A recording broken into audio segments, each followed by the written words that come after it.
আমার আসলে তো এইটাতে অনেক দিন পরে এসেছি তো আসলেই খুব ভালো লেগেছে। আচ্ছা আচ্ছা। এখানের পরিবেশটা খুব মনোরম মনে হচ্ছে।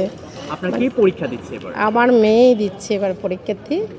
সে এবার মানে ইঞ্জিনিয়ারিংও দিয়েছে আবার এখানে আপনার ইয়েতে দিচ্ছে।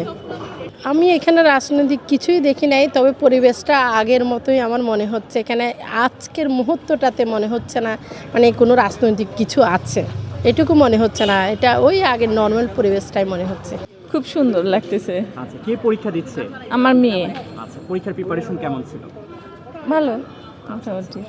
সামনে নির্বাচন, কোনো রকমে কোথা থেকে এসেছেন আপনি? আমি বগুড়া থেকে এসেছি। এই নির্বাচনকে সামনে রেখে আসতে কোনো সমস্যা হয়েছে কি? না, কোনো সমস্যা হয় নাই। আচ্ছা। পরিবেশ খুব সুন্দর। আমি আমার কাজিনকে নিয়ে আসছি, ও আসছে ময়মনসিংহ থেকে, কিন্তু আসার সময় খুব হ্যাসেল ফিল করতে হলো। মানে রাস্তা ব্লক, ওই যে মোবাইল ব্যবসায়ী না কি কি রাস্তা ব্লক, আমাকে অনেক দূর হেঁটে আসতে হয়েছে। আমি কলাবাগান থেকে আসছি, গ্রিন রোড, আমি নীলক্ষেত পর্যন্ত হেঁটে তারপরে একটা রিক্সা নিয়ে আসছি।